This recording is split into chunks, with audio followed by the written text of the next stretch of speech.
कल दिल्ली यूनिवर्सिटी में आपने देखा कि ओबीसी, एससी, एसटी, सामान्य वर्ग के लोग सभी ने मिल के कहा कि भाई ये नोटिफिकेशन वापस होना चाहिए।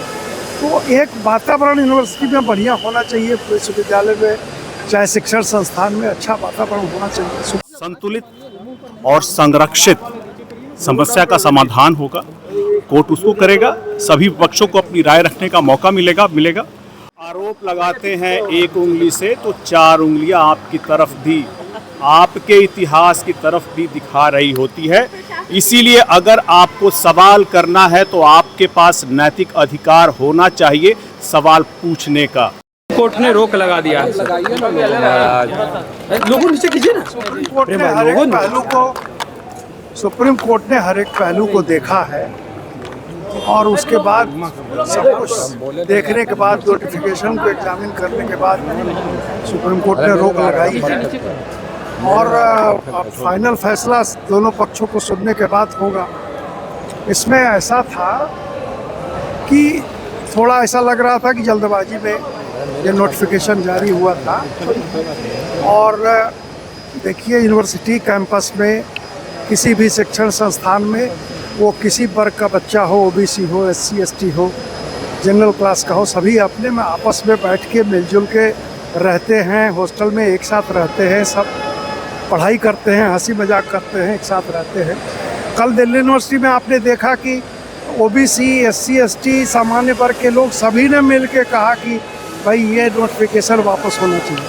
तो एक वातावरण यूनिवर्सिटी में बढ़िया होना चाहिए, विश्वविद्यालय में चाहे शिक्षण संस्थान में अच्छा वातावरण होना चाहिए। सुप्रीम कोर्ट ने इसी बात को देखा होगा। सर, सुप्रीम कोर्ट ने नोटिस भेजा है सर केंद्र सरकार को और यूजीसी को। सर क्या लगता है कि अब देखिए फाइनल सुनवाई के बाद क्या होता है। यूजीसी भी मुझे लगता है कि इस पर पुनर्विचार करेगी और सरकार का भी कुछ न कुछ निर्देश होगा। चूँकि हमारे शिक्षा मंत्री ने कहा था कि किसी के साथ अन्याय, किसी के साथ भेदभाव नहीं बरता जाएगा। तो शिक्षा मंत्री से राय मशवरा करने के बाद यूजीसी अब कोई अपना, आप शुरू से ही सवाल उठा रहे थे इसको लेकर, तो मैंने कहा था कि शिक्षण संस्थान में, विश्वविद्यालय में वातावरण अच्छा होना चाहिए, माहौल अच्छा बना रहना चाहिए, प्रेम भाव का एक व्यवहार होना चाहिए, सबके साथ एक उस ढंग का एटमॉस्फेयर होना चाहिए। मैंने सवाल ये बराबर कर लो भाई, लोगों को मजा लो ढंग से। आइए जी। हाँ सर, यूजीसी बिल कोर्ट में गया और कोर्ट ने रोक लगा दिया है।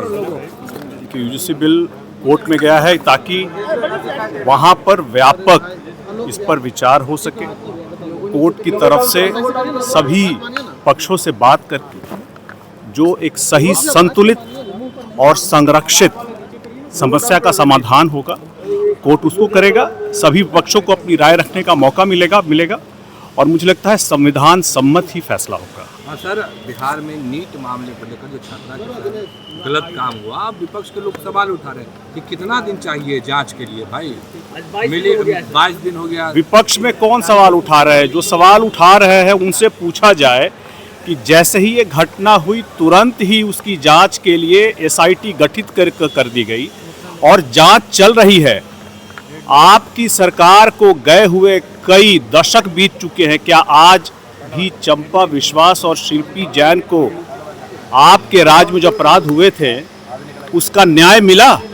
यहाँ पर जांच चल रही है और जल्दी ही इस जांच का नतीजा भी आएगा और जो भी आरोपी होंगे वो बचेंगे नहीं, दोषियों को बख्शा नहीं जाएगा। बार बार विपक्ष पर आप हमला करते हैं, बोलते 20 साल से सरकार आपकी है, आप पिछले यादें क्यों गिनाते हैं? अभी जो ताजा हुई उसको तो गिना सकते हैं। क्योंकि जब आप आरोप लगाते हैं एक उंगली से तो चार उंगलियां आपकी तरफ भी, आपके इतिहास की तरफ भी दिखा रही होती है। इसीलिए अगर आपको सवाल करना है तो आपके पास नैतिक अधिकार होना चाहिए सवाल पूछने का। अगर आप सवाल पूछेंगे सरकार के कार्यकलाप पर जो कि बेहतरीन काम कर रही है तो आपके ऊपर भी सवाल पूछे जाएंगे। लैंड फॉर जॉब मामले में ट्रायल शुरू हो गया है सर। कानून अपना काम कर रहा है, जांच एजेंसियों ने अपनी तरफ से रिपोर्ट सौंप दी है, अदालत ने संज्ञान लेकर कार्रवाई शुरू की है। उम्मीद की जानी चाहिए कि दूध का दूध और पानी का पानी होगा। यूजीसी के नए नियमावली को लेकर आप लोगों के पार्टी का स्टैंड क्या है? यूजीसी के नए नियमावली को लेकर आप लोग देखिए, अब ये मामला सब जुडिस है, कोर्ट के अधीन है। जो कोर्ट फैसला करेगा हम लोग उस फैसले के साथ हैं। संजय सर